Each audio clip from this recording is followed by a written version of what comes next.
घडलेली आहे. अजित पवार आज लोक प्रचारासाठी जिल्हा परिषद पंचायतमध्ये निवडीच्या प्रचारासाठी आज 9:30ला बारामती सभा होती. त्याला विमान क्रॅशमध्ये दुर्घटनेमध्ये अजित पवारांचा दुर्दैवी मृत्यू झाला. काय सांगाल, काय आठवण आहे? अजित पवार हे महाराष्ट्राचे लोकप्रिय आणि एकदम स्पष्ट वक्ते, मतं स्पष्ट असणारे असे उपमुख्यमंत्री म्हणून त्यांची काम मी फार जवळून बघितलं. मला त्यांचा वडीलधारी म्हणून एक फार चांगला सपोर्ट शासनामध्ये होता. एक नवीन आमदार म्हणून त्यांचं मार्गदर्शन होतं. आज ते आपल्यातनं गेलेत.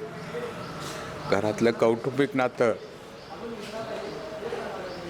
तुम्ही आज भाऊक झालेला आहात. गेल्या 6 महिन्यापूर्वी इचलकरंजीचा त्यांनी दौरा केला होता. काय सांगाल, आज आम्हाला सुद्धा ही बातमी देताना सुद्धा आम्हाला दुःख अनावरत नाही. एक लढवय्या नेता आणि एक मनमोकळा नेता म्हणून ओळख त्यांची म्हणजे संपूर्ण महाराष्ट्रामध्ये होती.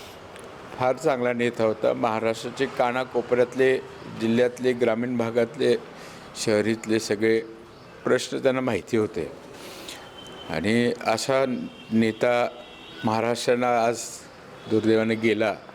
फार मोठं नुकसान राज्याचं होतं आहे. आम्ही दादांचं मार्गदर्शन आम्हाला काय मिळत होतं. आता ही अजूनही आम्हाला ते उतरत नाही की दादा आमच्यात नाही आहेत. आज सकाळपासून खरं म्हणजे कुटुंबातला माणूस गेल्याची भावना आमची या ठिकाणी निर्माण झाली आहे.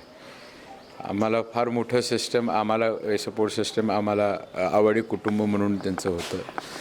जुनं नातं 2-3 पिढ्यांचं आम्हाला त्या ठिकाणी होतं. आज आमच्या कुटुंबातला माणूस गेला अशी भावना मला या ठिकाणी. गेल्या 6 महिन्यापूर्वी पूर्ण इचलकरंजीमध्ये त्यांनी वेळ दिला होता. 6 ते 7 बैठक घेतल्या होत्या आणि इचलकरंजीचा प्रश्न आपण सोडवू, गट तट पक्ष न बघता.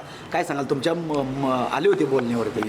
इचलकरंजीला माझ्या आमंत्रणाला इथं खो-खोच्या स्पर्धेला, राज्यस्तरीय खो-खोच्या स्पर्धेला आलेले, त्यांचं वेळोवेळी मार्गदर्शन करत असताना इचलकरंजीचा GSTचा विषय तो त्यांनी बैठक लावलेली आणि एका मीटिंगमध्ये इचलकरंजीला GST हा लागू करून द्यायचा निर्णय त्यांनी घेतलेला आणि म्हणून आज GSTचे पैसे आपल्याला या ठिकाणी मिळत आहेत. एक जुन्या आठवणी माझ्या कायमच त्यांनी मला सपोर्ट दिला आहे. परवा नागपूरमध्ये सुद्धा कित्येक निर्णय मला त्यांनी त्या ठिकाणी त्यांनी दिले.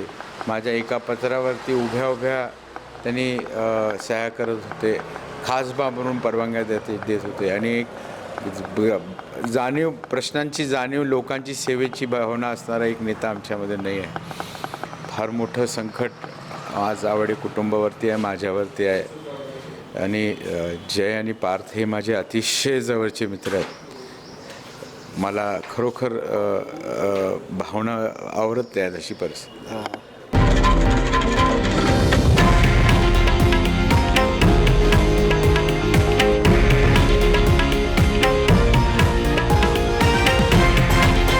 हे आहे देशातील नंबर 1 न्यूज नेटवर्क आणि आपण पाहत आहात TV9 मराठी, एकमेव.